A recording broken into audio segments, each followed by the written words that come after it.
저는 한양사회고등학교 지정학부의 김수고고요. 앞에서 이제 많은 좋은 얘기를 해주셨는데, 저는 좀 현실적인 얘기를 해볼까 합니다. 제가 이제 드리고자 하는 주제는 공공재생지능법과 경관법의 관계 정리 방향인데요. 이 법의 그 태동 과정에서 아시겠지만, 국토부에서 말하는 이 경관법이 거의 모든 것을 다 담고 있기 때문에, 그것 과연 어떻게 우리가 차별화를 할 것이냐, 이런 문제가 사실 이 법이 앞으로 어떻게 풀어져 나갈지, 또 활용이 될지, 이런 것들과 굉장히 밀접한 관계가 있는 것 같습니다. 경관에 대해서 뭐 여러 가지 우리가 정의도 있겠지만, 기본적으로 한 발의 조망으로 이해될 수 있는 모든 자연적, 인공적 산물을 우리가 경관이라고 보통 얘기를 하는데요. 학문적으로는 우리가 뭐 시점이나 규모나 성격, 형태별로 구분을 합니다. 근데 뭐 어쨌든 학문적으로 우리가 이렇게 구분하는 것 외에 실질적으로 중요한 것은 저게 우리가 광역부터 도시경관, 지구경관, 그리고 가로경관에 내려올 때까지 그것이 이제 공공기관과 어떤 영향을 가지고 서로 관계를 맺고 있느냐의 문제점 들여다봐야 될 것 같아요. 지금 보시면 지금 맨 위에 있는 왼쪽의 사진이 타워팰리시티 쪽에서 본 서울의 모습입니다. 그래서 우리나라는 세계 3대 경관법이라고 할 만큼 굉장히 상당히 엄격한 이 경관에 대한 체계를 가지고 있습니다. 법적 체계로는. 그래서 지구경관이나 이런 부분까지도 굉장히 디테일하게 관리를 하고 있고요. 그래서 지금 현재 2007년에 경관법이 먼저 제정이 됐고 2014년 7월에 전면 개정이 됐는데요. 공공재생지능법 이전에 제가 경관과 공공디자인의 관계성이라고 정리를 해놓은 게 기본적으로 경관법은 국계법을 따르고 있습니다. 그래서 아시는 것처럼 이 광역도시계획이나 도시기본계획에서 경관계획이 이제 분분계획으로 가지고 있고 그 아래 우리가 이제 용도지역지구라든가 지구단위계라든가 이런 데서 경관 부분에 대해서 수립하고 있는 내용을 좀 더 명확하게 해주고 그것들을 현실에서 실행할 수 있게끔 하기 위해서 경관법이라는 것도 없고요. 그래서 그것이 이제 기본경관계획과 특정경관계획으로 나뉘고 있는데 실제로 지금 저 법률을 가지고 2007년에 이제 시행을 했었는데 한 과정에서 처음에 경관법은 지능법의 성격을 갖고 있었어요. 그래서 많은 도시들이 이거를 수립할 수도 있고 하지 않을 수도 있고 또 적용을 하는 데 있어서 상당히 유연성 있게 탄력 있게 여러 지자체에서 편의대로 이렇게 쓸 수 있게끔 돼 있었는데 실제로 아시는 것처럼 적용이 안 됐죠. 실제로 이제 저희가 2014년에 이 법률과 관련해서 조사를 했을 때도 2014년 당시에 경관법에 의한 경관조례는 111개가 있었고요. 공공디자인이나 도시디자인 조례는 147개였어요. 그러니까 다시 말하면 경관조례가 강제성을 갖고 있지 않으니까 실제로 도시에서 적용이 안 됐다는 얘기죠. 그러다 보니까 실제 도시에서는 먼저 그럼 무엇이 필요하느냐? 디테일이 필요했던 거죠. 그러니까 사실상은 경관법이 아니어도 지구단위 계획상에서 많은 것들을 조율할 수 있습니다. 지구단위를 얼마나 디테일하게 수립하냐에 따라서. 그런데 이제 경관법이 필요했던 이유는 기존의 어떤 새로운 개발이 아니라 원도심 같은 경우에서 있는 기존 도시를 어떻게 할 거냐의 문제에서 이 경관법을 갖고 조율을 했으면 좋겠는데 이 경관법 자체가 말하고 있는 기본 경관계획이나 특정 경관계획들이 디테일이 없었기 때문에 제어가 잘 안 됐던 상황이었습니다. 그래서 뭐 경관 사업이나 협정과 조례를 통해서 하고 그 부분들을 이 법정 계획이 아닌 비법정 계획인 공공지행 가이드라인들을 여러 도시가 만들어서 이 서포트하는 형태로 많은 부분 이루어져 온 게 사실입니다. 그래서 예를 들어보자면 예를 들어서 영종지구에서 이렇게 기본 경관 계획을 우리가 수립을 하면 주요한 어떤 조망축이라든가 경관축이라든가 어떤 경관 거점들 그런 것들을 다 만들어내게 되고요. 그런 것들의 기초에서 좀 더 들어가면 건축물을 어떻게 할 것인지 공공공간은 어떤 개념으로 수립을 하고 거기에 시설물이라든가 아주 디테일하게 들어가면 야간 경관이나 생체까지도 어떤 방향으로 갔으면 좋겠다고 제어를 할 수 있겠죠.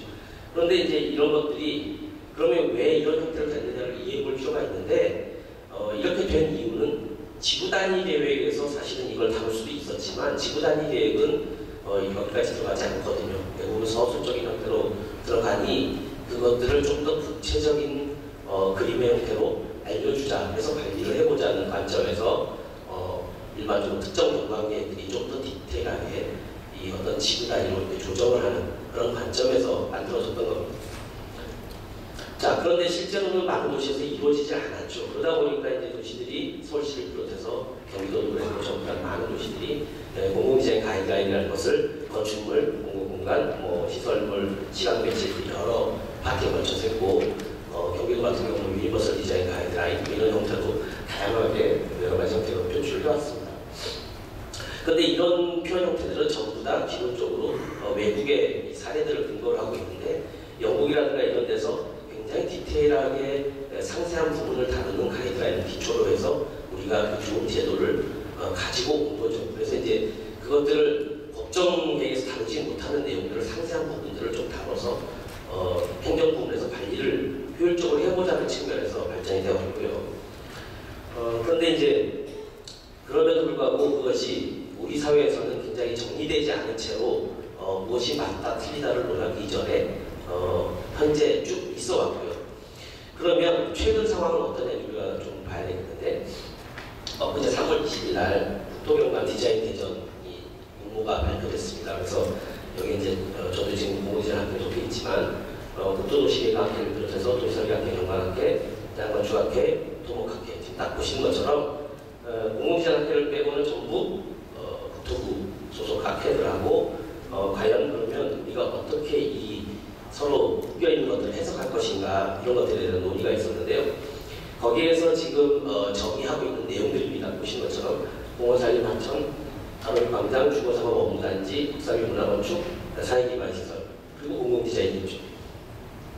여기서 보면 공공디자인은 법상에 써있는 이제 새로 법상에 정의된 공공시설물 및 공공시각 이미지 매체가 돼 있고 나머지 기타 공공디자인 사례 그래서 남의 학문 분야를 기타라고 하는 건 참 기분 나쁜데요.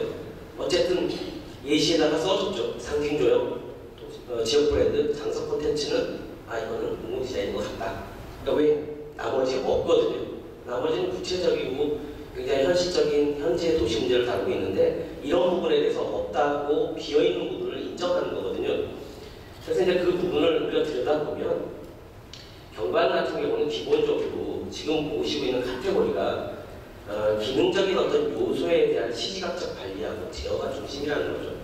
근데 공공디자인은 그거보다는 좀 더 지역 브랜드가 되든 상징 조형이 되든 장소 콘텐츠가 되든 저런 것들이 전부 장소나 경험, 그다음에 행위 및 감각 체험의 어떤 생성을 만드는 그런 쪽에 포커스가 있다는 거죠. 그래서 엄밀하게 얘기하면 이 경관이라고 하는 것이 어떤 계획의 적적성을 다루는 거라고 하면 이쪽은 특정한 의도를 가지고 하는 계획, 그러니까 기획이라고 볼 수가 있겠죠. 그래서 이제 경관법의 정의와 공공디자인법의 정의를 법상으로도 좀 자세히 보면 경관법에서는 지역 환경적 특징을 나타내는 것을 잘 관리하고 그것들을 통해서 지역 특성이 나타나도록 하는데 초점을 두고 있어요. 그래서 여기에 보면 말이 약간 다르거든요. 공공디자인 진흥법에서는 아주 구체적으로 디자인을 행위하고 그 결과물을 말해요. 그러니까 이쪽에서는 특징을 나타내는 거고 저기에서는 행위가 있다는 거죠. 디자인하는 행위가 있고 또 그 결과 자체도 지역 정체성과 품격을 제고하는 데 있거든요. 그래서 비교를 해보면 결국에 경관에서 만드는 것은 지역 특성이라고 하는 관점에서 어떤 기본적인 어떤 지역에 존재하는 성질을 정리해 주는 거예요. 그런데 공공디자인 같은 경우는 그거보다는 아주 차별화된 성질이 뭐냐 이런 측면에서 아이덴티티라고 볼 수가 있는 거죠. 그러니까 영어로 봐도 캐릭터를 만드는 거냐 아이덴티티를 만드는 거냐는 다분히 다릅니다. 그러니까 경관에서 말하는 캐릭터라고 하는 것들은 어떤 제어와 보조를 통해서 일반적으로 만들어지는 거라면 이쪽은 상당히 기획된 의도를 가지고 무언가를 만들어서 정체성을 만들어 나가는 행위라고 보여진다는 거죠. 자, 그런 측면에서 보면 기존의 이 특성을 만드는 방법으로서의 경관은 결국에는 요소를 제어하고 관리하는 데 포커스를 두게 되고 공공디자인 쪽에서 보면 창의적 디자인의 제안과 시도 쪽으로 초점이 포커스가 두어진다는 거죠. 그래서 결국에는 이 경관이라는 게 좀 더 표준화된 품질의 구축이라고 보면 차별화된 감성의 구축이다 이렇게 대별해서 이해를 할 수 있을 것 같고요. 이런 것들은 이제 일본의 사례를 보아도 우리가 잘 알 수 있는데 대체로 이제 우리나라의 경관법이 독일과 일본의 제도를 가지고 만들어졌는데 일본이 1968년에 전통미관 보존조례를 시작을 해서 쭉 흘러와서 결국에 2004년에 경관법이 제정이 되고 우리가 2007년에 저 모델을 보고 만든 거거든요. 근데 일본의 경관 조례들이 전체적으로 4가지의 유형을 갖고 있는데 그 유형을 토대로 해서 경관법이 제정이 됐습니다. 그래서 보시면 자연경관을 보존하는 형태, 역사경관을 보존하는 형태, 그 다음에 시가지 경관을 형성하고 정비하는 형태, 복합형 경관조례. 여기 보시면 3가지가 핵심인데 거의 다 기존에 있는 것들을 우리가 묶어서 어떻게 이 조합에 보이게 할 것이냐 이게 워커스가 있다는 거죠. 그래서 이제 경관사업의 대상도 기본적으로 거기에 기초를 해서 가로학교의 정비나 개선을 위해서 지역의 녹화, 야간경관, 지역의 역사적으로 특성을 진통을 살리는 이런 식으로 쭉 정리가 되어 있는데요. 기본적으로 경관의 보존, 관리 및 형성 등에 관해서 다른 법률에 특별한 규정이 있는 경우를 제한하고 이 법에서 정하는 바를 따른다. 경관법이 제한하고 있는 게 이거예요. 그러니까 보존, 관리 및 형성이라고 되어 있는 거죠. 경관을 만든다는 건데 이제 좀 우리가 생각해 볼 필요가 있는 게 그럼 지금까지 국내에서 어떻게 해요? 예를 들어 세종시 같은 경우가 세종시를 만들 때 7대 경관관리를 했습니다. 여기에 보시면 공공시설물이 6번째 들어가 있어요. 근데 이거에도 불구하고 세종시는 공공 디자인 용역을 별도로 발주를 해서 했어요. 7가지를 다 했는데 이걸 통합하는 방법을 아주 디테일하게 들어가니까 정리가 안 되는 거예요. 그래가지고 결국에 공공디자인 용역을 다시 하게 되거든요. 그런데 지금은 법상으로는 공공시설물 등 그러니까 6번이 되는 것 같이 돼 있어요. 근데 아무튼 우리가 좀 생각해 볼 문제는 그런 공공디자인이 과연 공공시설물에 국한될까? 이런 부분이죠. 제가 이제 통계를 하나 가지고 왔는데요. 서울이 지금 보니까 사회기반 시설이 2014년 기준으로 지금 12년에 80이고 2014년에 74였는데 사회기반 시설은 훨씬 높아요. 그러니까 기반시설 자체의 토목적인 건 훨씬 잘 되어 있는데 삶의 질이 떨어진다는 거거든요. 그러면은 이거는 시설과는 다른 무엇인가에 의한 요소가 있어서 이런 일이 일어날 텐데요. 기본적으로 국내에 있는 모든 법들의 종류를 쭉 봤더니요. 국계법이라든가 경관법, 건축법 이렇게 쭉 우리가 이 건축 관련 법들과 엔지니어링산업진흥법, 산업디자인진흥법을 보면 지금 여러분이 보시는 것처럼 디자인 단계부터 실행 단계까지 주로 포커스가 다 이루어져 있고요. 기획 단계에서 얘기하고 있는 것 중에 조사하고 기획만 있습니다. 뭐가 없냐면요. 타당성하고 그걸 시각화하는 내용이 없어요. 2개가 없고 맨 뒷부분 보시죠. 운영 단계에 관한 부분이 거의 없어요. 그러니까 실제로 나중에 운영을 어떻게 할지에 대해서는 법률에서 다루지 않죠. 그러니까 전시관 하나를 지어도 전시관 건물을 먼저 짓고 나중에 콘텐츠를 어떻게 만든 후에 이렇게 또 다른 예산을 편성해서 하잖아요. 그러니까 우리나라의 모든 이 공공사회 프로세스가 이런 식으로 되어 있다는 거죠. 그래서 근데 이렇게 되어 있는 이유는 여러 가지 예산적인 문제도 있고 그것을 배분하는 또 어떤 정책상의 이제 행정 프로세스의 문제가 있는데 예를 들면 미국 같은 경우는 디자인 리뷰법이 있어요. 미국 모든 주가 디자인 리뷰법을 갖고 있어서 하기 전에 얘가 정말 필요한 사업이냐 아니냐를 그림을 그려봐요. 근데 이건 건축가가 그려도 되고요, 디자이너가 그려도 되고 아무나 그려도 돼요, 시민이 그려도 돼요. 이 안이 타당한가 아닌가를 먼저 확립을 해놓고 그 다음에 설계가 나가요. 근데 우리는 그거를 전문가만 할 수 있게 돼 있죠. 그리고 영국 같은 경우도 디자인 카운슬에서 그런 걸 조정하기도 하고 일본은 아예 엔지니어링 파트에 디자인 학법에 들어가 있어요. 그러니까 그 역할을 디자인이 먼저 하고 그 다음에 엔지니어링에서 설계를 들어가는 제도로 되어 있는 거죠. 근데 한국은 지금 보시는 것처럼 엔지니어링, 건축 디자인 다 분리되어 있는 거죠. 그러다 보니까 그러면 이제 사실은 동시발주하더라도 기획 부분을 디자인에서 같이 들어가서 작업을 한 다음에 이 순서대로 가면 좋은데 우리 같은 경우는 어떻게 하냐면 기본 실시 시공까지 동시발주가 85%가 넘어요. 근데 기본 계획이나 디자인만 딱 떼어서 하는 거는 지금 보신 것처럼 15%가 안 되거든요. 거의 모든 사업이 사업의 필요성과 타당성부터 안 해요. 일단 뭔가를 해서 만들어졌어요. 그러면 조사를 하는 첫 단계에서 뭐가 나오냐면 기본 계획을 해봤더니 이게 필요가 없는 거예요. 이 길을 이렇게 안 해도 되는 거예요. 그러니까 토목을 하는 것보다는 이벤트를 하는 게 여기 활성화되는 거예요. 원래 이제 활성화가 목적이면 도시재생 사업이 지금 특히 그렇거든요. 그런 입장에 와 있는데 도시재생을 하는데 돈을 400억을 들여서 딱 들어갔더니 400억 가지고 이벤트를 그 도시에다 퍼보면요. 도시가 1년 안에 활성화돼요. 그런데 토목을 아무리 해봐야 티도 안 나요. 그러니까 본인이 쓴 보고서가 거짓말이 되는 거죠. 하신 분이 그래요. 계획을 해놓고 이거 애들이 공사할 필요가 없는데. 그런데 해야 돼요. 사업이 이미 확정이 돼 있으니까. 그러면 무조건 계획이 나고도 무조건 끝까지 가는 거죠. 자, 그래서 제가 이제 마지막으로 몇 가지 것들을 좀 보여드릴 텐데요. 우리가 예를 들어서 지금 뭐 범죄 예방 환경 디자인 이러잖아요. 근데 사실 범죄 예방 환경 디자인을 하지 않고도 우리가 범죄 예방을 할 수 있는 무수히 많은 방법들이 있다는 거죠. 전략 측면에서. 그러니까 아까 전에 그 국장님 네덜란드 것도 보여주셨는데 여기 있죠. 이건 영국의 경찰차입니다. 경찰이 성능이 워낙 좋죠. 경찰차 성능이 더 좋고, 그 다음에 디자인 패턴을 굉장히 어지럽게 하면 차량이 많아 보여요. 그런데 아시아권의 국가들은 그렇지 않죠. 이게 이제 어떤 그 공권력의 권위라든가 이런 측면을 보여주는데, 그거보다는 예방 측면에서 보면 경찰차의 패턴이 어지러운 게 훨씬 좋은 디자인이라는 거죠. 그럼 이건 경관이냐 이거예요. 제가 묻고 싶은 건 경관이 아니라는 거죠. 경관에서 제어가 안 되는 요소라는 거예요. 움직이니까. 또 예를 들면 이렇게 해서 어떤 캠페인성으로 뭔가를 이렇게 하고 있어요. 이런 걸 했냐? 경관이냐 이거죠. 경관에서 컨트롤 안 돼요.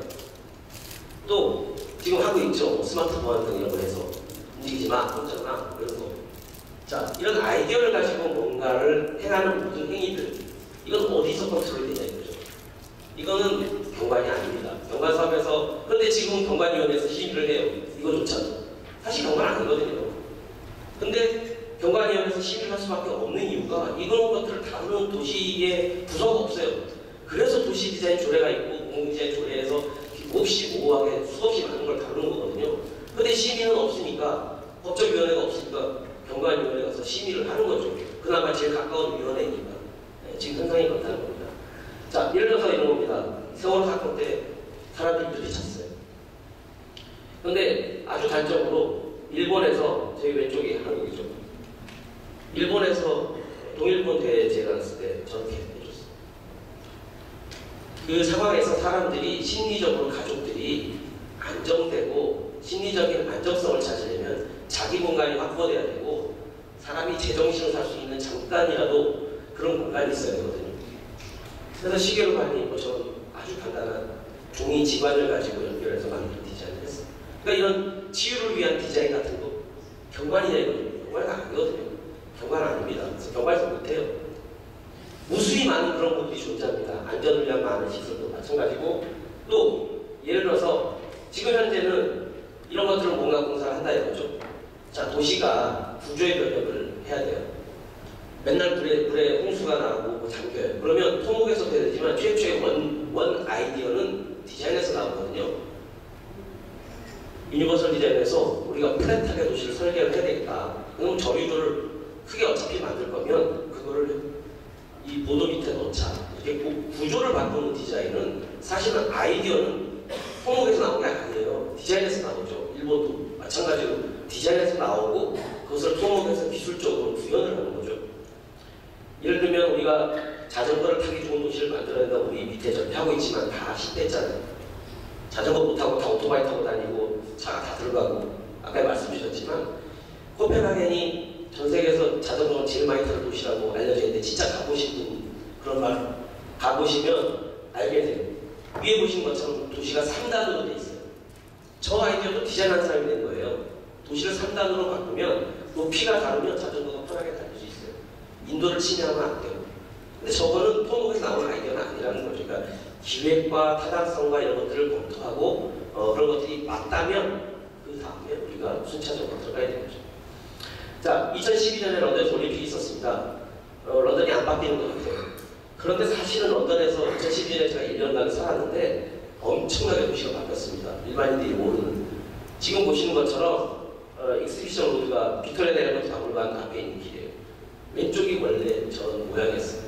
그러면 오른쪽에 있는 저런 길은 어떻게 만들어졌을까요? 이런 아이디어는 어떻게 나왔을까요? 이건 경관에서 나온 게 아니에요.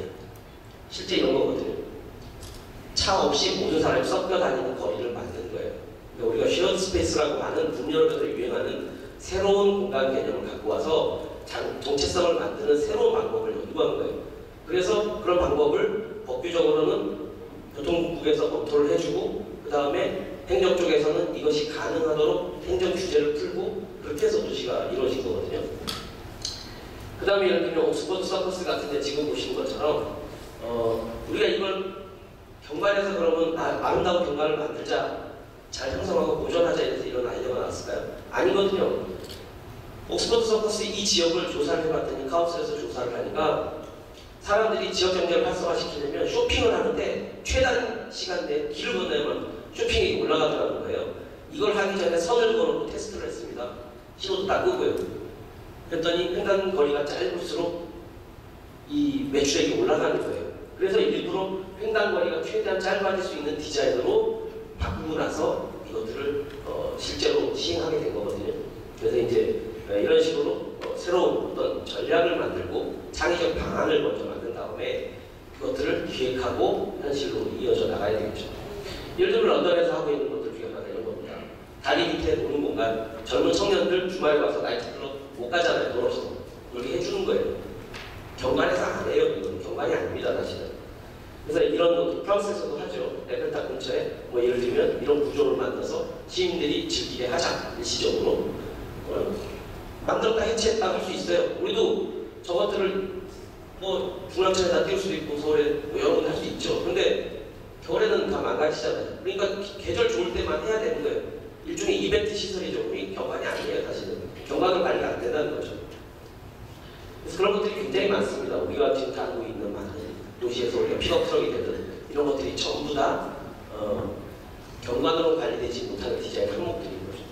그 다음에 예를 들면 경험적으로 이 관리되는 이 조명이라든가 분수라든가 여러 가지 형태들 이런 것들이 어떻게 경험될 거냐, 이거는 경관 차원으로만 관리하기는 힘든 요소들이라는 거죠. 마찬가지로. 그래서 지금 보시는 것처럼 우리가 일시적 점유를 행하는 이 많은 스토리들 이런 것들을 발굴해낼 수 있고요. 그것들이 도시에서 일정 부분 구조로 형성이 될 수도 있어요. 그러니까 그게 구조가 될 수도 있고 건축이 될 수도 있고 여러 가지 형태로 나타날 수 있지만 결국에 모든 것이 장소 정체성을 만드는 굉장히 중요한 여러 가지 역할을 한다는 거죠. 그래서 다양한 방법들이 있는 것 같습니다. 그래서 어떤 뭐 작은 도서관을 이렇게 표현하는 것도 하나의 어떤 기법이 될 수 있고요. 심지어 도심에서 어떤 자연을 느끼게 하는 방법도 우리가 거대한 구조물이라든가 이런 걸 통해서가 아니라 잠시 할 수 있는 수없이 많은 방법들이 있다는 거죠.